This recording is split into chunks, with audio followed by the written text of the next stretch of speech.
જીતુ, કેમ છો? All well ભાઈ, મોચે દરિયા.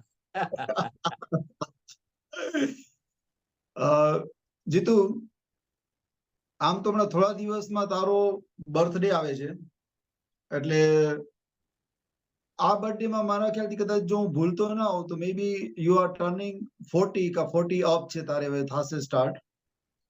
તો 45 કમ્પ્લીટ થશે. Good good good. તો મને એવું લાગે છે કે લાઈફમાં 40 નું જે એજ છે, it's like the magic age. ઘણા લોકોને એમ થાય કે 40 થઈ ગયું એટલે means it's over now, but otherwise આ એક સારામાં સારો લાઈફનો પડાવ છે કે જ્યારે વ્યક્તિએ પોતાની હાફ લાઈફ જીવી છે ને હાફ લાઈફ હજી જીવવાની બાકી છે. ને તારા જેવા વ્યક્તિને મારે જો બર્થડે ઉપર કાંઈ પણ વસ્તુ આપવાની ઈચ્છા થાય, ગિફ્ટ, તો મને લાગે છે કે કોઈ પણ પ્રકારના મટીરિયલિસ્ટિક વસ્તુ કરતા તારી સાથે વાતચીત કરવી, તારી સાથે કઈ સંવાદ કરવો, અને ખાસ તો આ બર્થડે તારા માટે ને મારા માટે એટલા માટે બી ઇમ્પોર્ટન્ટ છે. 2001 થી 2 થી મારા ખ્યાલથી જયારે હું વિદ્યાનગર આવ્યો ને પછી આપણી એક ફ્રેન્ડશિપ નો મોડ ચાલુ થયો, તો એ 2000 થી આ 2024 એટલે લગભગ આપણી ફ્રેન્ડશિપ જે છે એને પણ આ 25 વર્ષ હવે પૂરા થશે.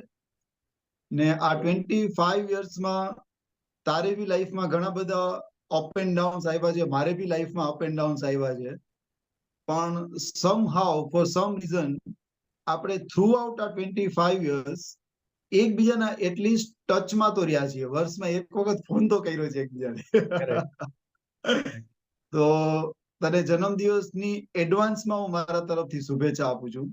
ને આજે થોડીક આપણે વાતચીત કરશું, તો હું ખાલી એક સાવ સ્ટ્રેટ ફોરવર્ડ ક્વેશ્ચન સાથે સ્ટાર્ટ કરું છું કે તું આજ અત્યારે જે આ લાઈફનો પડાવ છે એમાં તું તારી આખી લાઈફ જો 40 યર્સની, તો તને આમ થોડું સંતોષની લાગણી છે કે ડિસેટિસ્ફાઈડ ને કંઈક મિસ કર્યું હોય એવી લાગણી છે કે શું લાગે તને અત્યાર સુધી લાઈફ જીવનમાં? તો ફર્સ્ટ ઓફ ઓલ મનોજ, આ પહેલી વખત આપણે આ પ્રકારનો એક એપ્રોચ કરીએ છીએ કે રેકોર્ડિંગ આપણે કરી રહ્યા છીએ, વાતચીત આપણી થઈ રહી છે. સો આઈ એમ થેન્કફુલ કે તે આ એફર્ટ લીધો અને એક નવો ઇનિશિયેટિવ આપણે લઈ શક્યા. સો if we'll talk about happiness, I would say, it is more of freedom. કારણ કે હેપીનેસ ની લોકોની વ્યાખ્યા અલગ અલગ હોઈ શકે. So for some people happiness could be materialistic, things in life. ઇન્દ્રિયગત સુખ ની વાત હોઈ શકે લોકો માટે હેપીનેસ, બરાબર. મારા માટે હેપીનેસ ઇઝ સમથિંગ કે હાઉ ફ્રી આઈ એમ, કે જેની અંદર કોઈ જાતનું કન્ડિશનિંગ ના હોય, કે જેની અંદર કોઈ બીજાના એજન્ડા ઉપર તમારે જીવવાનું ના હોય. તમારી રીતે તમે ચોઈસ કરી શકો તમારા જીવનની અંદર શું કરવું ને શું ન કરવું.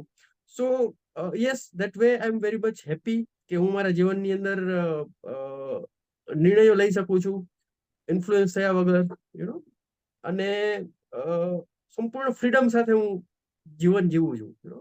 મને ફિલોસોફીમાં ઇન્ટરેસ્ટ છે, મને દર્શન શાસ્ત્રમાં ઇન્ટરેસ્ટ છે, મને આધ્યાત્મિકતામાં રસ છે. તો આ બધી વસ્તુ હું એક્સપ્લોર કરી રહ્યો છું. અને જોબ છોડી દીધી 1 વર્ષ પહેલા, તો હવે મારે કોઈને સમય નથી આપવાનો. કે સવારે 9 થી સાંજે 7 વાગ્યા સુધી તમે કોઈને સમય આપો અને એ લોકોના એજન્ડા પ્રમાણે તમે તમારું જીવન જીવો. So that phase is gone. So yes, I am quite happy. I am doing what I feel, is necessary for me.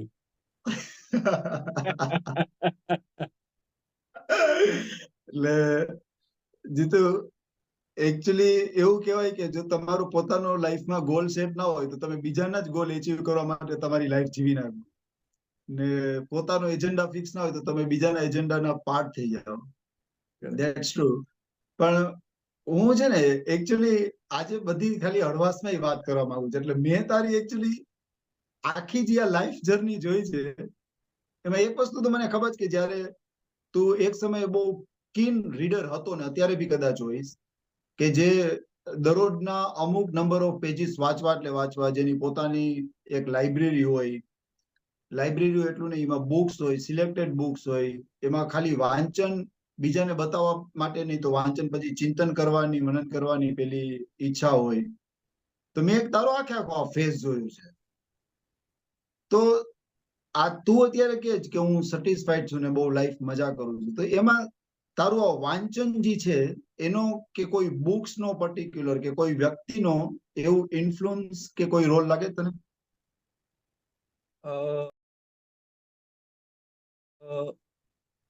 સો ખિડકી મનોજ લાઈફમાં હંમેશા આપણે ખુલ્લી રાખવાની હોય, અધરવાઇઝ નવી વસ્તુ આવે નહીં જીવનમાં. સો આઈ સ્ટ્રોંગલી બિલીવ ધેટ. અને હું સ્ટુડન્ટ હતો એકેડેમિકલી, હજી સ્ટુડન્ટ જ છું, પણ એકેડેમિકલી જયારે હું સ્ટુડન્ટ હતો ત્યારે આપણે સાથે હતા અને ઘણી બધી બુક્સ હું વાંચતો હતો. આપણે સાથે ઘણું બધું વાંચન કરેલું છે. આઈ રિમેમ્બર આપણે ભાવનગર સાથે હતા ત્યારે પણ આપણે ઘણી બધી બુક્સ વાંચતા. વી use to talk on Socrates, so yes, ધીમે ધીમે જીવન આગળ જતું ગયું એમ વાંચનની અંદર પણ ઘણું બધું વસ્તુઓ ઇવોલ્વ થઈ. સો ઓશોને વાંચવાની અને સાંભળવાની મેં શરૂઆત કરી ઘણા બધા વર્ષો પહેલા. ધીમે ધીમે પછી જે કૃષ્ણમૂર્તિ તરફ હું વળ્યો. સો જે કૃષ્ણમૂર્તિ નું જે ચિંતન છે, જે વાત છે આખી, એમાં મને બહુ રસ છે અને મને વધારે ગમે છે. કબીર દાસના દોહાઓની અંદર જે જીવનનું મર્મ રહેલું છે એ મને ખેંચે.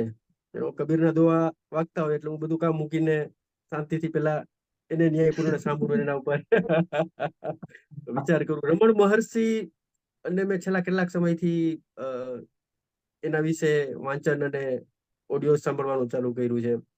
અષ્ટાવક્ર ને રિસન્ટલી હું અભ્યાસ કરું છું. સો યસ, લાઓ ત્સુને મેં પેલા સાંભળેલા અને ભગવાન બુદ્ધને જે વાત છે આખી, એનું જે જીવન છે અને જે બોધ છે એમાંથી લેવાનો છે. તો આ બધી વસ્તુઓ છે એને ધીમે ધીમે વસ્તુઓએ મારું જીવન સેપઅપ કર્યું છે. મારા જીવનની અંદર બહુ મોટું ક્રાંતિ આપણે કહી શકીએ કે આવી છે આ બધી વસ્તુઓ છે. અને સ્ટીલ આઈ એમ ઓન. મતલબ સવારે હું વોકિંગ કરવા જાઉં છું ત્યારે હું સાંભળતો હોઉં છું આ બધા આધ્યાત્મિક વાતોને. અને જ્યારે પણ મારી પાસે હવે તો સમય જ છે, પણ steel I M working for some hours. જ્યારે હું મારા કામમાંથી થોડો ફ્રી થતો હોઉં છું ત્યારે વધારે સમય મારો જે છે એ આધ્યાત્મિક વાંચન તરફ જ જતો હોય છે. એટલે આ ખરેખર ઇન્ટરેસ્ટિંગ છે કે આમ તો ઇતિહાસમાં તો એવું થાય ને, અત્યારે બી આપણે એવું નથી કહેતા કે આપણે તું કોઈ એક્સેપ્શનલ જો આજની સમયમાં બી હશે, પણ હું મારા નજીકના વર્તુળમાં જોઉં કે જેવા મારા ભાઈ છે, ભાઈઓ છે, અથવા આપણું કુટુંબ હોય, અથવા મારા ફ્રેન્ડ્સ હોય, એક્સટેન્ડેડ ફ્રેન્ડ્સ હોય, તો એની સાથે વાતચીત કરીએ ને પછી એની પાસે જે કૃષ્ણમૂર્તિ, લાઓ ત્સે, ગૌતમ બુદ્ધ, સોક્રેટિસ, આ બધાની વાત કરવાનો બહુ અવકાશ ઓછો મળે, કારણ કે એની પાસે લગભગ અત્યારના જ પોલિટિકલ લીડર્સની વાત હોય, એ બહુ ટોક્સિકેટેડ વાત હોય, એટલે એમાં આટલો આપણે ઇન્ટરેસ્ટ આવે નહીં બહુ. તો આ ખરેખર એક બહુ મોટી વસ્તુ કહેવાય ને. આ ખાલી નામ નથી લેતું તું, પણ મારા ખ્યાલથી આને બધાના લાઈફને સમજવાનો પ્રયત્ન કર્યો છે. પણ આપણે ચાલ એની તો બધી વાત કરશું જ પછી, જે આ મોટા વ્યક્તિઓ છે. પણ આપણી લાઈફના એક પોતાના ઘરના વ્યક્તિની વાત કરીએ. મને હજી બી યાદ છે કે હું ભાટિયા આવતો ને, તો તા પપ્પા સાથે ને મારા કાકા દેવજી કાકા સાથે હું બેસતો. એટલે એ કઈક ને કઈક વાંચતા હોય, અભિયાન વાંચે, ચિત્રલેખા વાંચે, કે કોઈ બુક્સ વાંચે, ને એની પાસે આપણે વાતચીત કરીએ તો એ જાપાન, જર્મની, દેશભક્તિ, આ બધાની વાત એવી રીતે કરે કે જાણે આ બધા ભાટિયામાં રહેનાર વ્યક્તિ ખરેખર ઇન્ટરનેશનલ આટલી સહજતાથી વાતો કરી શકે, એ બહુ જબરદસ્ત વસ્તુ કહેવાય. એટલે હું દેવજી કાકાને પૂછતો ને, મેં કાકા તમે આટલું બધું વાંચન કરો છો, તો તમારા ઘરે કોઈ મહેમાન આવે તો તમે એની હારે શું વાત કરો? એટલે મને કે મનોજ ત્યાં મને શું પૂછ્યું કે હું પેલા એને પૂછું કે કેમ છે, તબિયત પાણી બરાબર? એટલે પેલા કે હા બરાબર છે. પછી કે પૂછું કે હવે તો કે કઈ પાણીની તકલીફ નહીં હોય નહીં? એટલે પેલા કે ના હવે તો કે પાણી આવી ગયું એટલે હવે કઈ તકલીફ છે નહીં. પછી કે બસ આ 5 મિનિટ પછી અમારી વાત પૂરી થઈ જાય, પછી અડધી કલાક શાંતિથી બેસે, હું અડધી કલાક વાંચતો હોય. એટલે સામેવાળા વ્યક્તિનું જો વાંચન ના હોય, ચિંતન ના હોય, તો ખરેખર વાતચીત બહુ લાંબો ટાઈમ થઈ બી ના શકે. તો એ કાકાને એટલે આમ બહુ સાદગીપૂર્ણ પણ તેમ છતાં પેલું કહે કે સિમ્પલ લિવિંગ ને હાઈ થિંકિંગ વાળા વ્યક્તિ હતા. તો તને લાગે તું કે એને ક્યારે મિસ કરતો અથવા કાકાનું વ્યક્તિગત તારા જીવનમાં કોઈ પ્રદાન? યસ મનોજ, તે જેમ વાત કરી ને, સો એક માહોલ જે ઘરમાં હોય, સામાન્ય રીતે ઇન્ફ્લુઅન્સ બાળક જ્યારે નાનું હોય અને જે રીતનો માહોલ હોય ઘરમાં, એને બહુ મોટી ઇમ્પેક્ટ રહેતી હોય. સો હું એવું કહી શકું કે જે રેશનલ થિંકિંગ કે વાંચન માટેનું જે પ્રેરણા ને એ બધી વસ્તુ મને પપ્પા પાસેથી જ મળી. સો પપ્પાના વાંચનના શોખના કારણે હું નાનો હતો ત્યારથી જ મારું ઇન્ક્લાઇનેશન રીડિંગ તરફ, કોઈ પણ વસ્તુની અંદર ડેપ્થમાં જવું, સમજવું, મલ્ટિપલ પર્સપેક્ટિવ ચેક કરવા, કોઈ એક પર્સપેક્ટિવને ધ્યાનમાં રાખીને ઓપિનિયન ન બાંધવો. સો આ બધી વસ્તુઓ ત્યારથી જ ધીમે ધીમે પપ્પાના જીવનમાંથી મને શીખવા મળી. પપ્પાને મિસ કરવાનો કોઈ ચાન્સ કે કોઈ સ્કોપ હોતો નથી, કારણ કે મિસ આપણે એ વસ્તુને કરીએ કે જે આપણી સાથે હોય નહીં. સો આઈ ફીલ કે હી ઓલવેઝ ઇઝ ધેર. અને જ્યારે જ્યારે હું કન્ફ્યુઝનમાં હોઉં કે મને કઈ ડિસિઝન લેવામાં એવું લાગે કે આમાં શું કરવું જોઈએ, ત્યારે હું શાંતિથી બેસીને વિચારું કે આવી પરિસ્થિતિમાં પપ્પાએ શું ડિસિઝન લીધું હોત એમ. સો એવું વિચારું એટલે તરત મને રાઈટ સોલ્યુશન મળી જાય લાઈફમાં. સો એ બહુ બહુ બહુ મહત્વની વસ્તુ છે કે મારા પપ્પા જેવા વ્યક્તિ કે જેને કોઈ સ્પૃહા નહીં, એમ કોઈ વસ્તુ પ્રતિ અટેચમેન્ટ નહીં, કે કોઈ ઇમોશનલ પેલા શું કહેવાય આપણે એને, ઇમોશનલી કે ટ્રેપ થઈને કોઈ એને લાઈફમાં કામ કર્યું હોય, કમ્પ્લીટલી બેલેન્સ, મટીરિયલિસ્ટિક કોઈ એને ખેંચાણ નહીં લાઈફની અંદર. So so it is so inspiring એમ. અને સતત મને પ્રેરણા મળે એનું જીવન વિચારું, એ જોઉં. સો ઇટ ઇઝ ઓલવેઝ ઇન્સ્પાયરિંગ. અને યસ, મારું ફાઉન્ડેશન જે છે, આજે હું જે કંઈ છું એના ફાઉન્ડેશનની અંદર એમની પાસેથી જે હું શીખું છું અને જે મેં લીધેલું છે એ બહુ સ્ટ્રોંગલી મને હેલ્પ કરે છે. તે જેમ ભાઈ કીધું એમ, ઇટ ઇઝ વેરી ઇમ્પોર્ટન્ટ કે even it happens to me also, કે લોકો પાસે વાત કરવા માટે શું હોય ખબર? Either they will talk on કપડા, they will talk on Bollywood, they will talk on cricket, politics ઉપર વાત કરશો તમે, ખાવા ઉપર વાત કરશો, પછી વિષય પૂરા થઈ જાય માણસ પાસે. એનાથી વિશેષ માણસ માટે બીજી કોઈ વસ્તુ હોતી નથી, મટીરિયલિસ્ટિક વસ્તુઓ કે કોઈ ઇન્દ્રિયગત સુખ. સો ધેટ્સ ઓલ. ત્યાંથી વાત ચાલુ થાય, ત્યાં જ વાત પૂરી થઈ જાય. સો એની બિયોન્ડ પણ ઘણી બધી વસ્તુઓ છે લાઈફની અંદર. તમે પશુની જેમ ઇન્દ્રિયગત કાર્યક્રમો પૂરા કરી લો, અને તમારું જે ચક્ર પ્રકૃતિએ રચેલું છે એ ચક્ર જ પૂરું કરીને તમે નીકળી જાવ, that is not life actually. So there is something beyond that. And આ વસ્તુની સમજ જે છે એ આધ્યાત્મિકતા તરફ આપણે લઈ જાય. સો ક્વેશ્ચનિંગ જે છે એ મને પપ્પા પાસેથી શીખવા મળ્યું કે ક્વેશ્ચન, દરેક વસ્તુને ક્વેશ્ચન કરવી, ડેપ્થમાં જઈને સમજવાનો પ્રયત્ન કરવો. અને જો એ પુરવાર થતી હોય અને મહત્વપૂર્ણ હોય પ્રવર્તમાન સમયની અંદર, કઈ મિનિંગફુલ હોય, તો જે વસ્તુ એક્સેપ્ટ કરવી. આ બધી વસ્તુઓ મેં જોઈ પપ્પાના જીવન. એને જાહેરમાં ક્યારેય પ્રવચન આપ્યું હોય કે કોઈને એડવાઇસ આપી હોય કે આવું ક્યારેય નથી કર્યું કે આવું. અને ઇવન હી નેવર ટોલ્ડ કે આમ હોવું જોઈએ, આમ કરવું જોઈએ. પણ જે ઓબ્ઝર્વ કર્યું મેં મારી લાઈફમાં, એમની લાઈફમાં મેં જે ઓબ્ઝર્વ કર્યું, એને કઈ રીતે વસ્તુઓને જોઈ, કઈ રીતે ડિસિઝન લીધા, કઈ રીતે સંબંધોને મેનેજ કર્યા, અને કઈ વસ્તુને મહત્વ આપ્યું ને કઈ વસ્તુને મહત્વ ના આપ્યું. આ બધી વસ્તુને હું જોઉં છું ને તો it is full of inspiration. So yes, I am very happy કે આઈ એમ વેરી લકી કે એવા વ્યક્તિ સાથે મને આટલો બધો સમય જીવવાનો તક મળી. વાત સાચી કે એને મિસ કરીએ કે જેની આપણને એમ લાગે કે એ સાથે નથી. ને ખરેખર પપ્પાનું તો મારા ખ્યાલથી મા બાપનો રોલ જ એવો જોઈએ કે પોતે એવી લાઈફ જીવે કે જે પોતાના બાળકોને એક ડે ટુ ડે લાઈફમાં પછી ઇન્સ્પિરેશન બને કે આ પરિસ્થિતિમાં મારા પપ્પા હોત તો કઈ રીતે જીવતા હોત.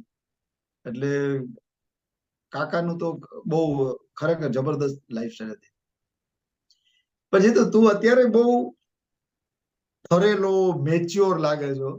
પણ મેં તારો ઈ ઓલો ઝંઝાવાત ને એ બી બધી વસ્તુ જોઈ છે. કાકાની જ વાત કરીએ તો એક સમયે કાકાને જયારે એક વ્યસન હતું ત્યારે ઈ છોડાવવા માટે તો ગાંધીજીને બહુ એકચ્યુઅલી ત્યારે વાતો, એટલે તે નક્કી કર્યું કે હવે મારા પપ્પા જો આનાથી વ્યસન નહીં છોડે તો હું ઉપવાસ કરીશ. અને હવે ત્યારે આપણે બધા વિદ્યાનગરમાં હતા, તો હવે વિદ્યાનગરના છોકરા ઉપવાસ કરે, એ પાછું એવું કીધું કે આ મારો ઉપવાસ છે, હું કોઈ ઉપર ફોર્સ કરવા નથી માંગતો, તો આ તો મારા ઉપરનો પેલો પ્રયોગ છે. અને પછી તે ખરેખર તો થોડાક દિવસનો ઉપવાસ કર્યા બી ખરી, એમ બધા તને મનાયો, પણ તે કીધું કે મને આમાં તમે પેલું નહીં કરો, ડિસ્ટર્બ ના કરો, આ મારું ડિસિઝન છે. ને એનું રિઝલ્ટ બી આવ્યું હતું. તો મેં તારી છે ને આખી આખી એક લાઈફ જોઈ કે જયારે તું એક ગાંધીવાદી વિચારસરણીમાં જીવતો હતો, પછી તું મુંબઈ હતો ત્યારે તારા ઉપર ક્રિશ્ચિયન ધર્મનો બહુ થોડો, કારણ કે આપણે એ પ્રકારની ઇન્સ્ટિટ્યૂટમાં ભણ્યા છીએ, તો એ ધર્મનો બી એક જબરદસ્ત પ્રભાવ હતો. ને એના પછી તે લાઈફમાં જેમ જેમ આગળ આગળ ગયો, એમ જે સિચ્યુએશનમાં જે વાંચન કર્યું, માણસો મળ્યા, એને તે ફ્રીલી એડપ્ટ કર્યા. એકચ્યુઅલી પેલું આમ પોતાની જાતને બહુ બંધ ના કરે, પણ ફ્રીલી જોયા, એડપ્ટ કર્યા, અને સારું સાચું હોય એ લીધું. એટલે એક સમયમાં તું સ્વામી સચ્ચિદાનંદ ને જબરદસ્ત વાંચતો, હું બી વાંચતો હતો એકચ્યુઅલી. અત્યારે તો ઓશો ને વાંચે છે, ઘણા બધાને વાંચતો, તો ધેટ્સ ગુડ એકચ્યુઅલી. મને નથી ખબર, પણ કદાચ તે ભાટિયાના તારા ઘરનું નામ પરિવર્તન રાખ્યું હતું કે રાખવાનું હતું, મને તો આ જે પરિવર્તનનો આખે આખો દોર છે, એ પરિવર્તનની સાથે તું તારી 20 આખી જે લાઈફ છે, ખાસ કરીને 40 વર્ષમાં જયારે કોલેજ પૂરી થાય પછી માણસને થોડી મેચ્યોરિટી ને સમજણ આવે, તો તું આ લાઈફને આખે પરિવર્તનના પર્સપેક્ટિવથી, એડપ્ટેબિલિટીના પર્સપેક્ટિવથી કેવી રીતે જોશો? એમાં મનોજ એવું છે કે મેં જેમ કીધું ને એમ ખિડકી ખુલ્લી હોની चाहिए. કારણ કે એવરીથિંગ ઇઝ ચેન્જિંગ. સી દુનિયાની અંદર, સમાજની અંદર સતત it's a flux. People are changing, situations are changing. તમે પોતે જ સતત બદલાયા કરો છો. સતત પરિવર્તન, સતત ચેન્જ જે છે એ આપણા જીવનનો એક ભાગ છે. તો કોઈ એક સિદ્ધાંતને કે કોઈ એક વસ્તુને પકડીને આપણે બેસી ના શકીએ કે આજ સત્ય છે ને આજ રીતે હું જીવીશ. કારણ કે તમારી જે માન્યતા છે, તમારી જે થોટ પ્રોસેસ છે, તમારી જે બિલીફ છે, it could be temporary, unless you stick it and you completely be judgmental to that કે આજ કમ્પ્લીટ સત્ય છે, રાઈટ? સો મેં જે શીખ્યું છે મારી જીવનમાં અને જે જીવવાનો પ્રયત્ન કર્યો છે એ છે કે સતત નવી વસ્તુઓ માટે ઓપન રહેવું. અને નેતિ જે ઉપનિષદમાંથી આપણે શીખ્યા છીએ, સતત વસ્તુને ક્વેશ્ચન કરવી, અને ક્વેશ્ચન આપણે કરતા જઈએ એટલે there could be 3 department. So I consider it like કે 3 ડિપાર્ટમેન્ટ હોઈ શકે, જેની અંદર એક ડિપાર્ટમેન્ટ એવો હોય જાય કે નેતિના ટેસ્ટ પાસ કર્યા પછી અમુક વસ્તુ જો છે એ યુઝફુલ નથી, અત્યારના સમયમાં વેલિડ નથી, કે ઇવન મારા લાઈફમાં મારા માટે કામની નથી, તો એને ડિસ્કાર્ડ કરી દેવી, રાઈટ? અમુક વસ્તુ એવી છે કે જે મારા માટે બહુ મહત્વની છે, ઇમ્પોર્ટન્ટ છે, અને હું મારા જીવનનો ભાગ બનાવીશ અને હું એના ઉપર જીવીશ. સો એને હું એક્સેપ્ટ કરીશ, એને મારા જીવનની અંદર હું રાખીશ. અને થર્ડ કોમ્પોનેન્ટ કુડ બી કે જેની અંદર આવી વસ્તુ છે કે અત્યારે હું કોલ લઈ શકું એમ નથી, કે I don't know whether it is useful or not. So એને હું એ પાર્કિંગ પ્લેસમાં રાખી દઈશ, ને હું એને એક્સેપ્ટ કરીશ, ને હું એને રિજેક્ટ કરીશ. સો આ ફિલોસોફીએ મને ઘણું બધું હેલ્પ કર્યો લાઈફની અંદર. સો there are ઘણી બધી વસ્તુઓ છે કે કમ્પ્લીટલી ડિસ્કાર્ડ છે. સો એની અંદર હું સમય વેસ્ટ નહીં કરું, એની અંદર હું રીથિંક નહીં કરું. ઘણી બધી વસ્તુ એવી છે કે અત્યારે મને નથી સમજાતી, so I put it in parking place. અને ઘણી બધી વસ્તુ એવી છે કે જે મારા માટે ઇમ્પોર્ટન્ટ છે, મેં એને ચેક કરી લીધી અને મને ફાયદો કરે છે. So I keep adding those things. So આ વસ્તુના કારણે સતત હું ઓપન રહ્યો નવી વસ્તુઓ માટે, નવા થોટ્સ માટે, નવા ચિંતન માટે, નવી ફિલોસોફીસ માટે. જે વસ્તુ મેં એક્સપ્લોર નથી કરી, નથી શીખી, નથી જાણી, અને મને સતત અંદરથી ઈચ્છા હોય કે આ વસ્તુને હું જોઉં, સમજું, let me check it, let me try it, અને એક્સપ્લોર કરવી કોઈ પણ વસ્તુને. સો આ જર્ની જે છે એ બહુ જબરજસ્ત જર્ની છે ભાઈ. સો પર્પસ હું એ રીતે જોઉં છું લાઈફને કે આપણે બધા બંધન સાથે જન્મા છીએ. તમે સીધા જન્મો ને એટલે તમને એક સ્ટેમ્પ લાગે કે તમે પુરુષ છો કે સ્ત્રી છો. આ એક તમને પેલો સ્ટેમ્પ લાગે. બીજો સ્ટેમ્પ લાગે તમે ક્યાં ફેમિલીમાં જન્મ લીધો છે, એ ફેમિલીનો એક ધર્મ છે. સો એ ધર્મનો તમને સ્ટેમ્પ લાગી જાય. પછી એ ફેમિલીના જે કોઈ નોર્મ્સ છે કે જે કોઈ સિસ્ટમ છે, પ્રોસેસ છે, એ તમારે so we born with lot of conditions. અને આ પ્રોસેસ જે છે આખી સોશિયલાઇઝેશનની, એ એટલી ગ્રેજ્યુઅલ અને સાયલેન્ટ થાય છે કે વી નેવર રિયલાઇઝ કે આ શું થઈ રહ્યું છે. So lot of identities given to you. તમે એક પુરુષ છો, તમે એક XYZ ધર્મના ફોલોવર બની જાઓ છો, XYZ ફિલોસોફીના તમે. So society gives you lot of identities, so આપણે સમજવું જોશે.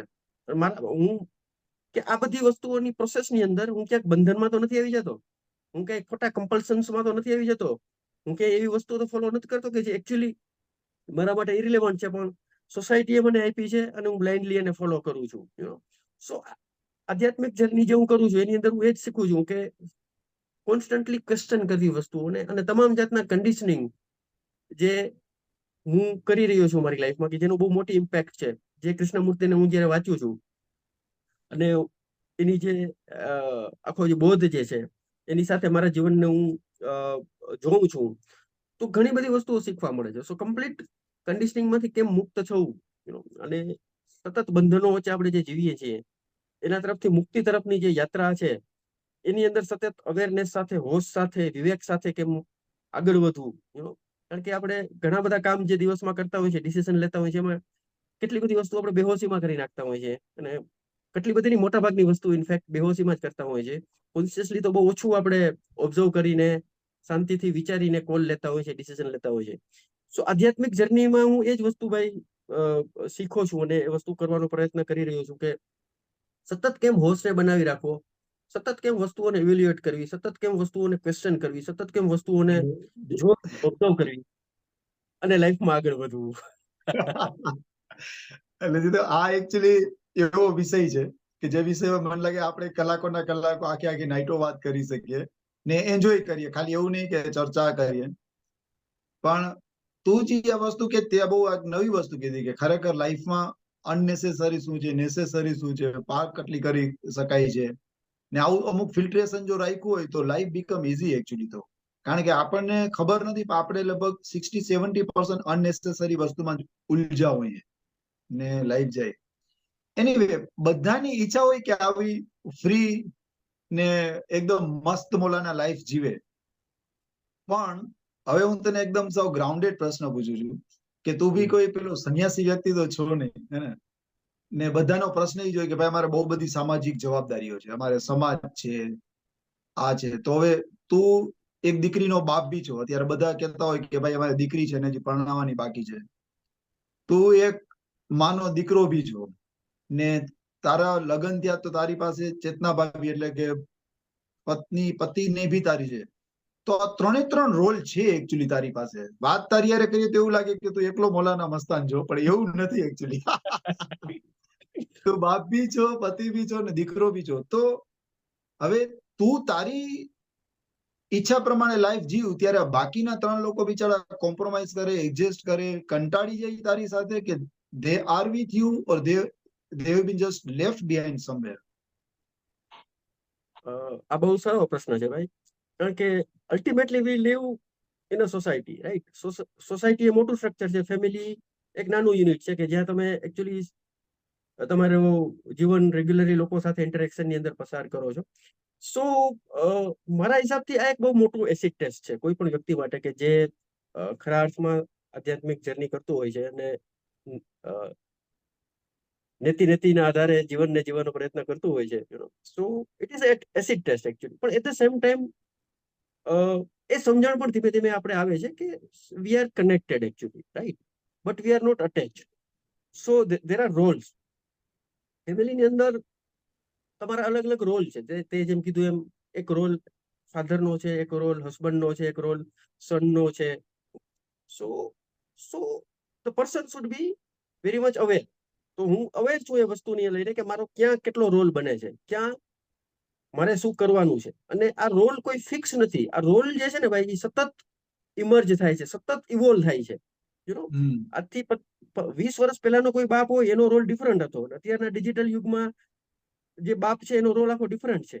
અને 6 મહિના પહેલા જે બાપ મારો રોલ હતો એ પણ હવે 6 મહિના પછી મોડિફાઈડ થઈ ગયો છે, કારણ કે બહારની પરિસ્થિતિ ચેન્જ થઈ ગઈ છે, સામેનો વ્યક્તિ ચેન્જ થઈ ગયો છે, હું છે. So it is completely changing, right? So આ બદલાવની સાથે આપણા અલગ અલગ રોલ બને છે, જેની અંદર અમુક એક્શન આપણે ઇમિડિયેટલી લેવાના છે, અમુક ઇમિડિયેટ રિક્વાયરમેન્ટ છે, અમુક સિચ્યુએશન છે જેને એડ્રેસ કરવાની છે, અમુક એવી સિચ્યુએશન છે કે જેને મારે અત્યારે એડ્રેસ કરવાની છે, પણ એ લોંગ ટર્મ માટે ઇમ્પેક્ટેડ છે. જે પેલા 4 ક્વાડ્રન્ટ છે ને, Q1, Q2, Q3, Q, સો ખબર આપણે રાખવી પડશે કે મારો રોલ શું છે. સો યસ, લોકોની અમુક એક્સપેક્ટેશન છે, તમે કનેક્ટેડ છો એટલે. સો આ લોકોની જે એક્સપેક્ટેશન છે એમાંથી જે વેલિડ એક્સપેક્ટેશન કઈ છે એને સમજી અને રિક્વાયરમેન્ટ શું છે, જે એક્સપેક્ટેશન પૂરી કરવી જોઈએ, જેના માટે એને પણ ફાયદો છે, એના પણ ઓવરઓલ ગ્રોથ માટે ધેટ ઇઝ રિક્વાયર્ડ, એ રોલ કમ્પ્લીટલી આપણે પ્લે કરવાનું કામ હું જનરલી કરતો હોઉં છું. અને yes, everybody on their journey. So ઘરમાં સ્પિરિચ્યુઅલ માહોલ હોય એટલે ચેતનાને પણ આચાર્ય પ્રશાંતને સાંભળવા બહુ ગમે છે. સો દિવસની અંદર એ પણ 2-3 કલાક સાંભળતી હોય છે, ઓશોના બુક્સ વાંચતી હોય છે. ઇવન ઋતુ ઓલ્સો લાઈક સ્પિરિચ્યુઅલિટી, એ જે કૃષ્ણમૂર્તિના બુક્સ વાંચે છે, ઓશોને પણ વાંચતી હોય છે. સો કલેક્ટિવલી તમે પોતે એક જર્ની ઉપર છો તો એની ઇમ્પેક્ટ ફેમિલીની અંદર પડતી હોય છે. અને સોસાયટીની અંદર એવું છે ભાઈ કે તમે થોડુંક વિદ્રોહી બનો એટલે શરૂઆતમાં પેઇન લાગે, કારણ કે તમે સ્ટ્રક્ચરમાં ફિટ ના થાવ, જે લોકોની થોટ પ્રોસેસ ને એની એક્સપેક્ટેશન હોય એમાં તમે સેટ ના થાવ, બરાબર? અને તમે પછી ધીમે ધીમે એટલો નહીં, બ્લન્ટ પણ થતા જાવ. એટલું તમે તો જમાઈ બી છો તો અત્યારે સાસુ સસરાની બી બહુ અપેક્ષા હોય છે. સો વોટ હેપન્સ, મનોજ, ધીમે ધીમે છે ને લોકોને ખબર પડી જાય કે આ વ્યક્તિ કયા પ્રકારનો છે, આ વ્યક્તિ પાસેથી મારે શું એક્સપેક્ટ કરવું જોઈએ, આ વ્યક્તિ પાસે શું મારે એક્સપેક્ટ ના કરવું જોઈએ. શરૂઆતની અંદર લોકોના લાગણીઓ ઘવાઈ જાય, ઓફેન્ડ થઈ જાય, કારણ કે એ લોકોનો એમાં વાંક નથી, પણ એ લોકોની એક સમજણ છે કે આ રિલેશનશિપ છે તો આ રિલેશનશિપ આ રીતે જ ચાલે, આ વ્યક્તિ આમ જ કરવું જોઈએ, એવા પ્રિકન્સીવ નોશન્સ છે. અને લોકોને એવું લાગે છે કે વર્ષોથી આમ જ ચાલે છે અને આવું જ હોવું જોઈએ. સો આ થોટ પ્રમાણે લોકો જીવે છે. હવે આની અંદર કોઈ વ્યક્તિ અલગ વાત કરે કે બંડ પોકારે તો સામેના વ્યક્તિને તકલીફ થાય, પણ એ તકલીફ જાજો સમય ના ચાલે. ડાર્વિનના ઉત્ક્રાંતિવાદ પ્રમાણે પીપલ ગેટ એડજસ્ટેડ, એને ખબર પડી જાય કે હવે આમાં મારે શું કરવાનું છે. સો અત્યારે ભાઈ આ તો બહુ જૂની વાત છે. જયારે મેં મેરેજ કર્યા હતા 2002 માં, સિવિલ મેરેજ. હું હમણાં તને એકચ્યુઅલી એ જ કહેવાનો હતો, પણ મને એમ લાગ્યું કે આ પ્લેટફોર્મ ઉપર એ વાત કરવી જોઈએ કે નહીં. પણ હું તને તું વાત કરીને પેલા કહી દઉં કે મને ખબર છે કે તું પોતાના મેરેજમાં પોતાના ગામમાં જમવા માટે ગયો તો ને લગભગ બરમુંડો પહેરીને ગયો તો, સાદા કપડામાં. Rebellion actually started there itself. તો એ થોડી વાત કર ને, શું ત્યારે કેટલું ટફ હતું કે ઈઝી હતું? આમાં વસ્તુ એવી છે ભાઈ કે અગેન ક્વેશ્ચન કરી અને જે તે સમયે આપણી જે સમજણ બને ને એમાં એક બોલ્ડ ડિસિઝન લેવાનું હોય કે આ કોઈ લોજિક નથી, it is wasting of time, wasting of money, wasting of energy. So is there any other option? આને ચેક કરવાનું હોય તો એ ચેક કરો તમે, એટલે સોસાયટી વચ્ચે આવે, કારણ કે એ જે કઈ સેટઅપ હોય એ સોસાયટી એ બનાવ્યો હોય. અને હું એવું નથી કેતો કે સોસાયટીના દરેક સેટઅપ વાહિયાત હોય છે કે ફોલો કરવા જેવા ના હોય. એ સેટઅપ જે તે સમયે જે તે પરિસ્થિતિના હિસાબથી બનાવેલા હોય અને કદાચ જે તે સમયે એપ્લિકેબલ હોય ને કામ ના હોય. પણ હવે અત્યારની પરિસ્થિતિમાં do I need to follow that setup, right? So આ ક્વેશ્ચન હું ત્યારે કરતો હતો ને આજે કરું છું. અને જે વસ્તુ એવું લાગે છે કે આ ફોલો કરવા જેવી નથી તો એને so it is old story now, કારણ કે એ 2002 ની વાત છે ને અત્યારે આપણે 2024 ની છે. સો પીપલ અરાઉન્ડ નાવ નો મી કે આ વ્યક્તિ જે છે એ એની રીતે એના સમજણ પ્રમાણે જીવે છે. સો હવે લોકોને ખોટું ના લાગે અને લોકોની મારે પ્રત્યેની જે સંબંધની પેટર્ન જે છે એ ચેન્જ થઈ જાય.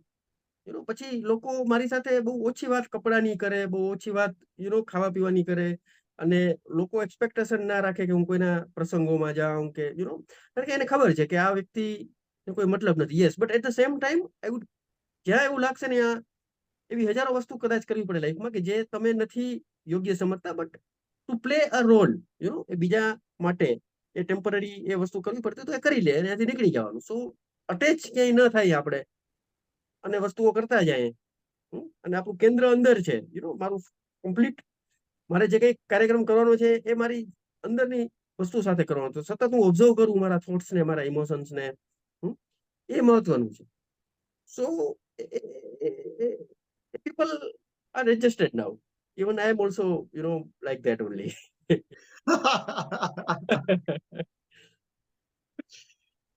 બધી વસ્તુના તું બહુ પણ વિસ્તૃતમાં પોઈન્ટ જવાબ. આમાં એક વસ્તુ ભાઈ એડ ખાલી હું કરવા ઈચ્છું છું.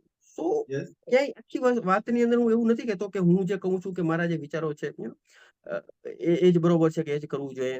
આ મારું એક પોઈન્ટ છે. આ મારી એક જર્નીના અંતે હું અહીંયા પહોંચ્યો છું કે આ મારી એક થોટ પ્રોસેસ બની છે.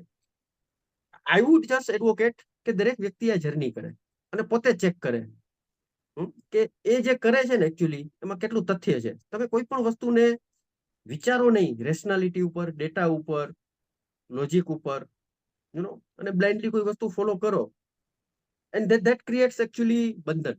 આ જ બધી વસ્તુઓ જીવનની અંદર બંધન ક્રિએટ કરે છે. તો માણસ સવારે ઉઠે ને સાંજે સુએ 60-70% એક્ટિવિટી જે છે એ બ્લાઇન્ડલી જ કરતો હોય છે એકચ્યુઅલી. ગઈકાલે કઈ રીતે એટલે આજ કરે છે, એ રિલેવન્સ ચેક નથી કરતો.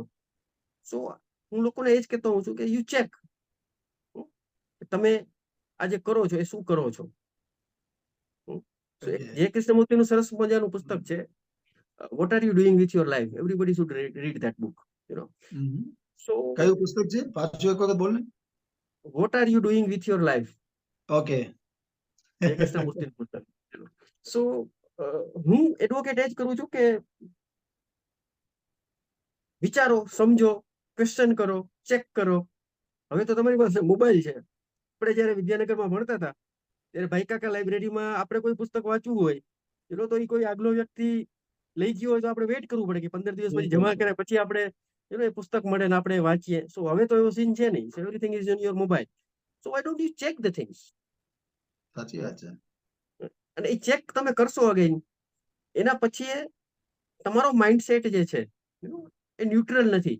તમારી પાસે પોતાનું એક અન્ડરસ્ટેન્ડિંગ હજી ડેવલપ નથી થઈ કે જ્યાં તમે ન્યુટ્રલી વસ્તુઓને સમજી શકો. ત્યાં સુધી તમે કોઈ વસ્તુને જોશો ને તો એના ઉપર જે ડિસિઝન લેશો ને એ ડિસિઝન પણ તમારું વન સાઇડેડ જ હશે.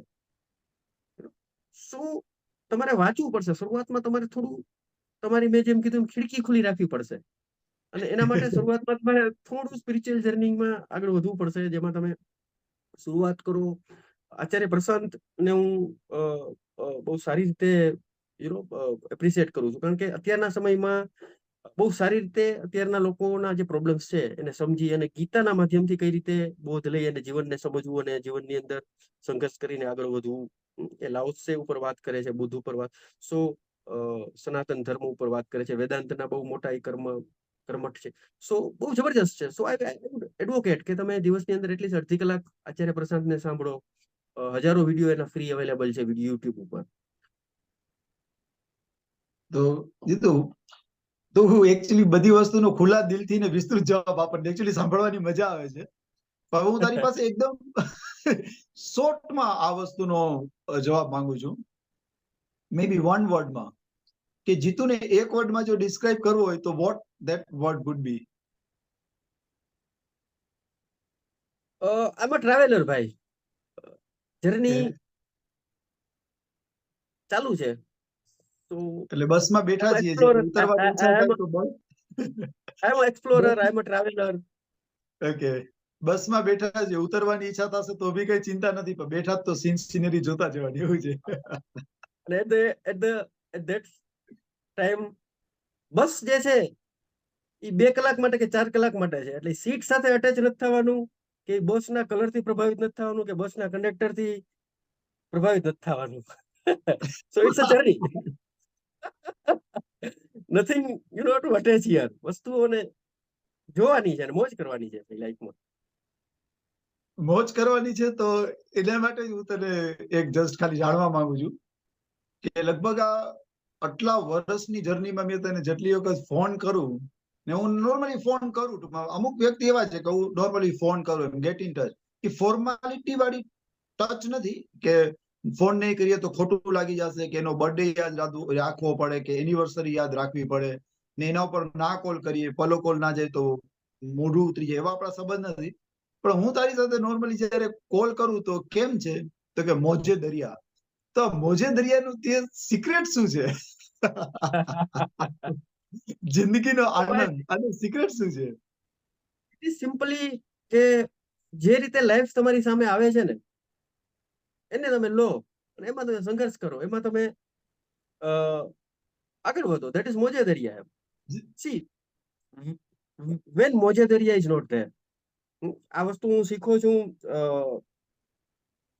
ઉપનિષદમાંથી, યુ નો, કે શું નથી ને એ તમે સમજી લ્યો ને એટલે શું છે ને એને તમે પામી લ્યો.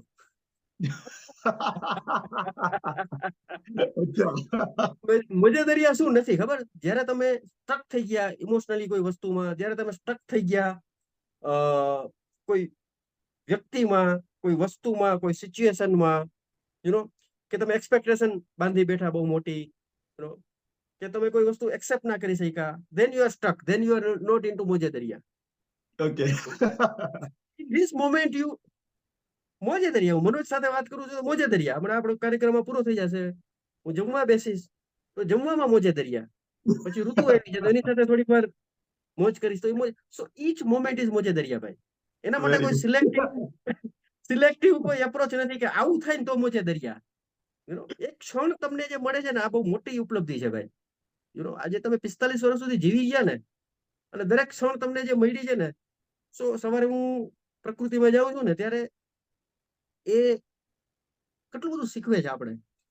સરસ મજાનો સૂર્ય ઉગતો હોય, કેટલા બધા પક્ષીઓ ગાતા હોય, યુ નો, ફ્રેશ એકદમ પવન આવતો હોય, અને અહીંયા અડધી કલાક જે બેસીને આને જોવાનો જે આનંદ જે છે ને, એટલી બધી ઉર્જા ભરી દે છે જીવનમાં. શું જીવનમાં કેટલી બધી વસ્તુ ભાઈ છે પ્રકૃતિએ તમને આપી છે કે જે જોવાથી, ખાલી ત્યાં બેસીને માણવાથી તમે પ્રફુલ્લિત થઈ જાવ યાર. પણ તકલીફ યા છે કે આપણે લાઈફની અંદર છે ને મટીરિયલિસ્ટિક વસ્તુઓ જોઈએ છે. આપણે ગોલ બંધ લીધા છે કે કેટલા કરોડ રૂપિયા મારા દહેજમાં થઈ જવા જોઈએ, કે આ ટાઈપનો વૈભવ મારી પાસે હોવો જોઈએ, કે આવા મારા રિલેશનશિપ. સો આ બધી ગુજરાતી જે માણસે ઉભી કરી છે ને, એમાંથી ક્યારેય મુક્ત જ ના થઈ શકે. કારણ કે આ સમજવું પડે, તમારે સાયકોલોજી, મનની ચાલને સમજવાની છે કે મન તમને એક પછી એક ટાર્ગેટ આપશે જ, યુ નો, તો તમે એની અંદર ક્યારેય તમે ખુશ જ નહીં રહી શકો. ધીસ મોમેન્ટ, અત્યારે આ મોમેન્ટની અંદર જો તમે ખુશ નથી ને, તો જિંદગીમાં તમે ક્યારેય ખુશ જ નહીં થઈ શકો. તો એક સરસ મજાનું બીજું પુસ્તકનું ભાઈ ઉલ્લેખ કરું છું અહીંયા, ધ પાવર ઓફ નાઉ. એખાર્ટ ટોલે કરીને બહુ સરસ મજાના ઓથર છે, સ્પિરિચ્યુઅલ વાત કરે છે. રમણ મહર્ષિ થી પ્રભાવિત હોય છે એની વાતો. સો એને એક સરસ પુસ્તક લખ્યું છે, the power of now. Okay. આ પુસ્તક ની અંદર પ્રેઝન્ટમાં જીવવાની અને પ્રેઝન્ટમાં રહેવાની વાત છે. Good good good. તો જોરદાર છે. પણ હું તને થોડીક છે ને પેલી શું કહેવાય કે આમ મટીરિયલિસ્ટિક ની તું ના પાડતો, હું તને એ પ્રકારની એક વસ્તુ પૂછું કે મને ખબર છે કે ખાલી હું disclaimer. So I am not saying કે જીવનમાં તમારે છે ને મટીરિયલિસ્ટિક વસ્તુઓ ના હોવી જોઈએ. સી એની એક લિમિટ છે. સી તમે અલ્ટિમેટલી જીવન એક સારું જીવવા માટે તમારી પાસે છત ડેફિનેટલી હોવી જોઈએ, તમારી પાસે પ્રોપર કપડા હોવા જોઈએ, તમારી પાસે પ્રોટેક્શન પ્રોપર હોવું જોઈએ જીવનની અંદર, યુ નો. સો આ વસ્તુ તમારે મળી જાય, એના પછી તમારું જીવન વ્યવસ્થિત ચાલે. તમારે એના માટે રોટલો તમારી પાસે હોવો જોઈએ, હેલ્થ તમારી સારી હોવી જોઈએ. સો આ બેઝિક વસ્તુઓ છે જીવન ચલાવવા માટે. આટલી મટીરિયલ વસ્તુઓ તમારી પાસે હોવી જોઈએ. એના પછી પણ તમે એડ કરો લક્ઝરી, એની યારે મને વાંધો નથી. પણ એ એડ કરવા પાછળ તમે શું દાવ ઉપર મૂકો છો ને, એ ક્યારેય સમજતો નથી માણસ એકચ્યુઅલી. એડ કરતો જ જાય, કરતો જ જાય, કરતો જ જાય, ને પછી એવું માને કે હું 40 પછી જીવીશ ને, 45 પછી જીવીશ ને, 50 પછી જીવીશ ને, ત્યાં તો બીપી ડાયાબિટીસ ની અંદર ભપ થઈ ગયો બિચારો.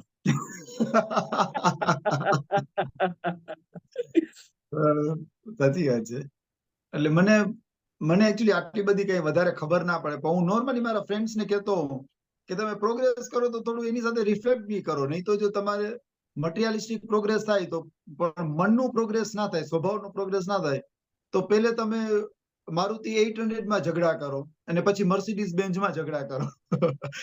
તો મારુતિ 800 મર્સિડીઝ બેન્ઝ થઈ ગઈ, પણ તમારું પોતાનું મોડેલ જે વિચારો છે એ અપડેટ થયા.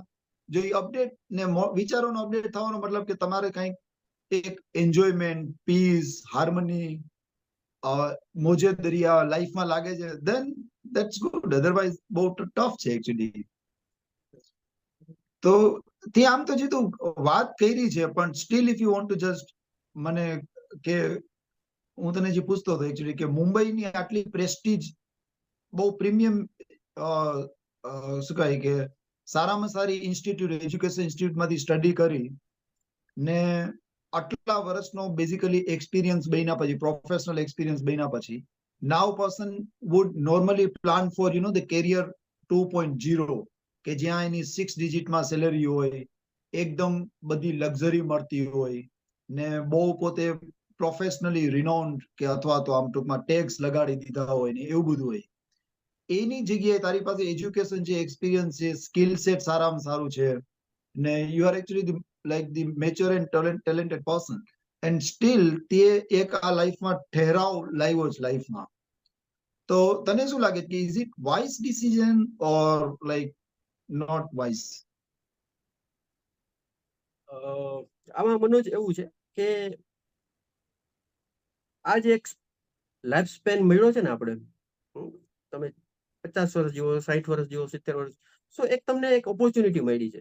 સો આ ઓપોર્ચ્યુનિટી સાથે આપણે શું કરવું છે ને એ નિર્ણય આપણે લેવાનો હોય. જો તમે પોતે નિર્ણય નહીં લ્યો ને તો સોસાયટીએ તો નિર્ણય લઈ જ લીધા છે કે એ શું કરવા માંગે તમારી પાસે. સો હું અત્યારે છે ને હાયરિંગ નું કામ કરતો હોઉં છું, રિક્રુટમેન્ટ નું. So I am not completely retired, right? So I am still working, બરાબર? પણ હવે હું જે કામ કરું છું એની અંદર કદાચ કામના કલાકો મર્યાદિત છે કે હું મારી મોજ પ્રમાણે કરતો હોઉં છું, યુ નો. સો અમે લોકો આઈઆઈએમ ના કેન્ડિડેટ્સ ને પ્લેસ કરતા હોય. સો આઈઆઈએમ નો માણસ કે જેનું પેકેજ બહુ હાયર હોય, એ 4-5 વર્ષ પહેલા પાસ આઉટ થઈને નીકળ્યો હોય આઈઆઈએમ ના કોઈ પણ કેમ્પસમાંથી, સો એનો સીવી તમે જોવો ને, હું તને એવરેજ 80% સીવીઝ ની વાત કરું છું, એનો સીવી તમે જોવો ને તો એ માણસે કાં તો 1 વર્ષ ને 2 મહિનામાં નોકરી બદલાવી નાખી હોય, કાં એને 8 મહિનામાં નોકરી બદલાવી. સો એને 5 વર્ષનો એક્સપિરિયન્સ હોય તો 5 વર્ષમાં 5 જોબ બદલાવી હોય. ઓ રીલી? અને એ પણ આઈઆઈએમ આઈઆઈટી વ્યક્તિ ને? Yes, correct. ઓ સો સમજવાની જરૂર છે આપણે એકચ્યુઅલી કે તમે આઈઆઈટી કદાચ કરી લ્યો એટલે લાઈફમાં તમે ખુશ થઈ જાઓ, તમારી પાસે ડિગ્રી આવી જાય, તમારી પાસે પ્રોપર્ટી આવી જાય, પૈસા આવી જાય એટલે તમે સ્ટેબલ થઈ જાઓ કે તમને લાઈફમાં જોઈએ છે મળી જાય, એવું નથી એકચ્યુઅલી. સો એક આધ્યાત્મિક સમજણ ના આવે ને એકચ્યુઅલી માણસ શું કામ ફરે છે, નોકરીઓ શું કામ બદલાવે છે, કંપનીઓ શું કામ બદલાવે છે, શહેર શું કામ બદલાવે છે?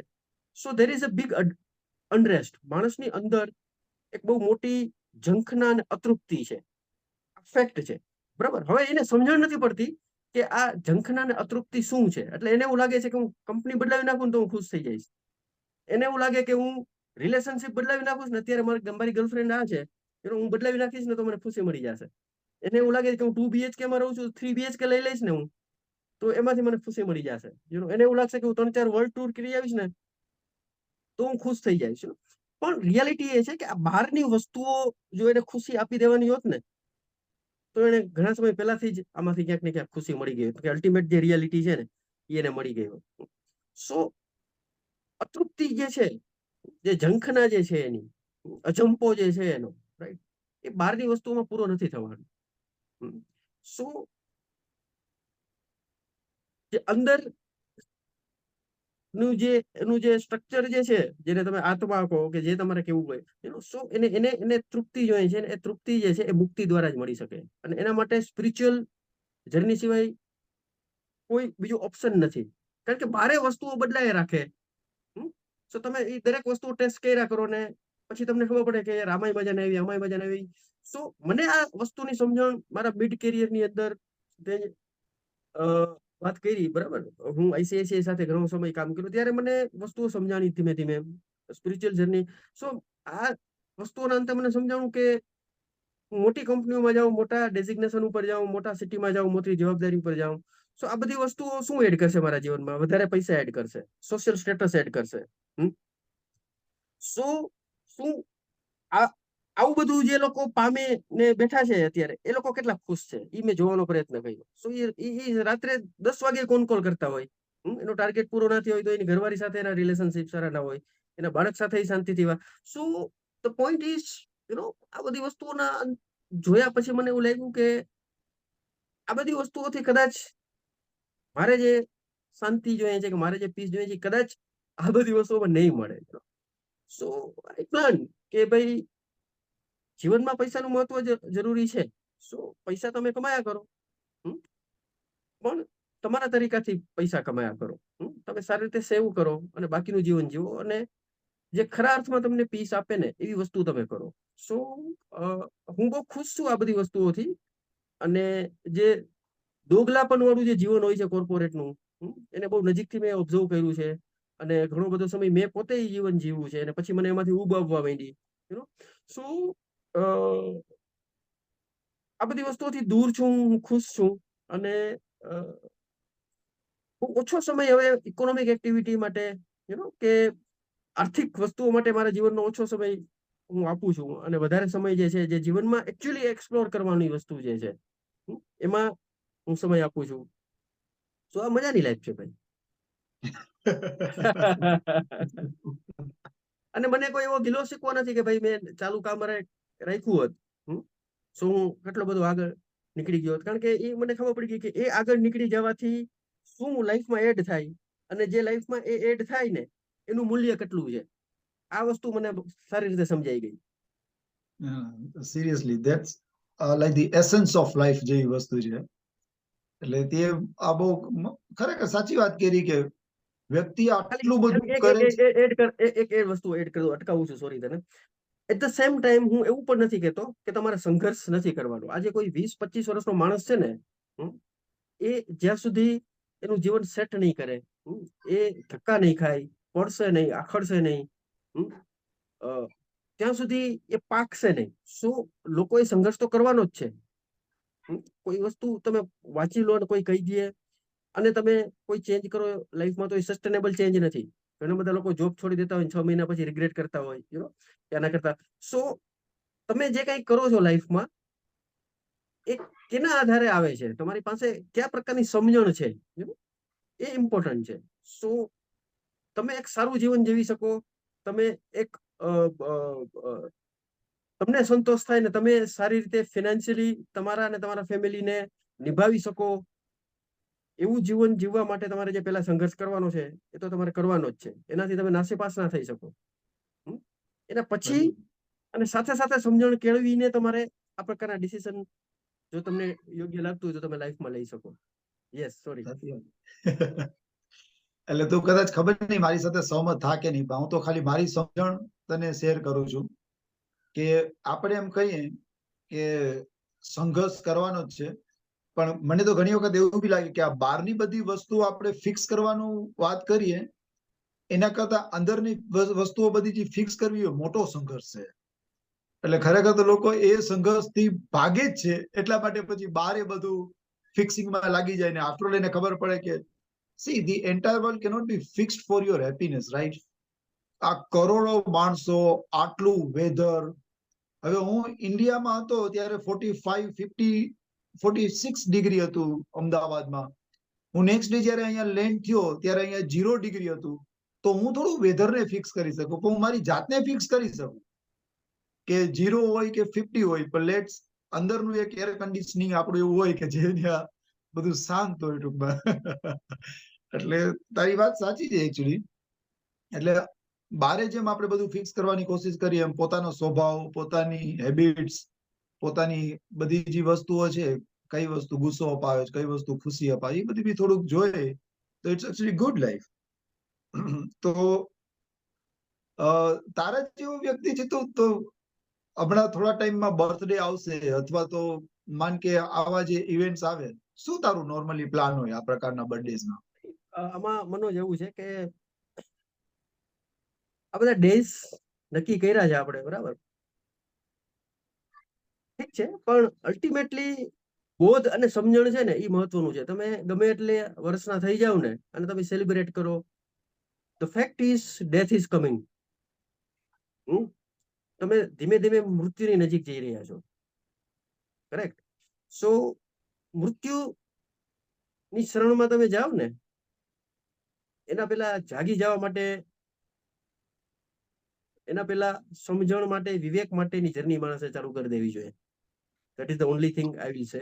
સી આ બધા ડેઝ ને બધી વસ્તુ એ છે કે તમે જે જીવન જીવો છો ને એમાં તમે ઉભી ગયા છો, એમાં તમે સેટિસ્ફાઈડ નથી. તમે નોકરી એટલા માટે કદાચ કરો છો કે તમારે અમુક પૈસા જોઈએ છે અને ફરજિયાત so what ever we have make our life, ક્યાંક ને ક્યાંક એની અંદર વી આર નોટ હેપી. એટલા માટે જ આપણે સતત ચેન્જ જોઈએ.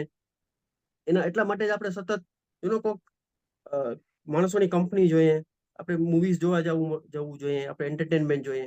કારણ કે ક્યાંક ને ક્યાંક ફંડામેન્ટલી જે ફાઉન્ડેશન છે ને એમાં ક્યાંક આપણે લોચો કરી નાખ્યો. જીવનની અંદર 60-70% જે જીવન જે છે ને એનાથી તમે ખુશ નથી, પણ તમે એને ખેંચો છો.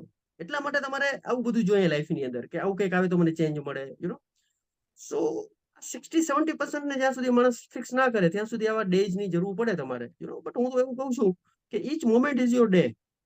આજે નવી ક્ષણ તમને જે મળી છે એનાથી મોટો ડે શું હોઈ શકે યાર લાઈફમાં?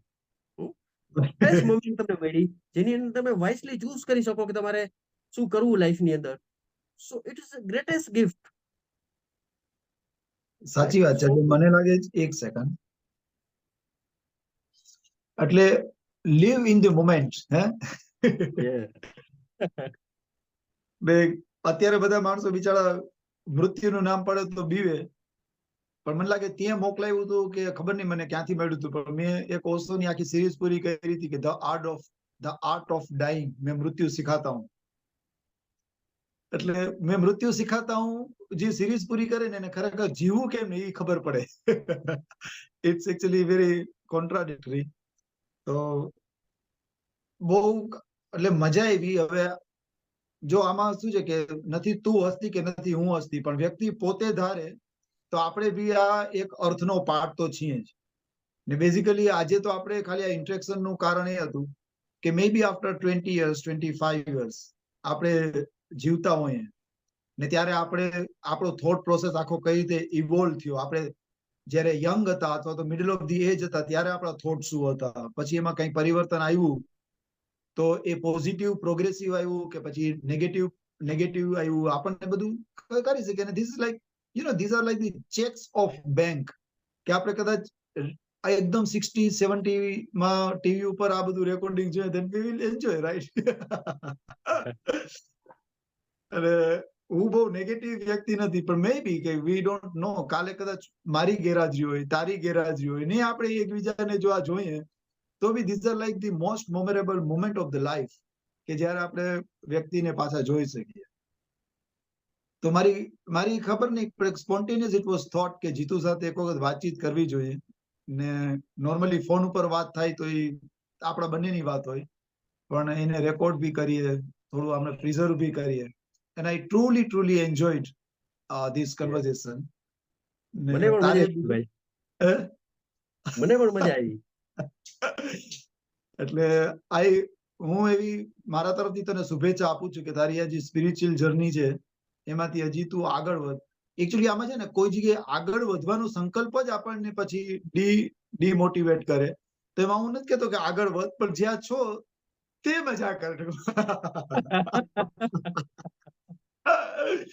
કાલે રાત્રે જ સમાવ ક્યાંક બેઠો હતો ને પછી ધ આઈડિયા ક્લિક માઇન્ડમાં, એટલે પછી મેં આજે નોર્મલી હું શેર કરતો હતો કે તમારા મનમાં જયારે કોઈ માટે ફરિયાદ ના હોય, કોઈ પાસેથી કઈ અપેક્ષા ના હોય, તમે જ્યાં હોવ જેવા હોવ તમારી પાસે જે હોય એમાં તમે ખુશ હો, તો ખબર નહીં પડે અંદરથી જે કહેવાય ને કે મસ્ત એકદમ આમ હાઈ ક્લાસ ઝરણું વહેવાનું ચાલુ થાય. It's like the equilibrium within your life.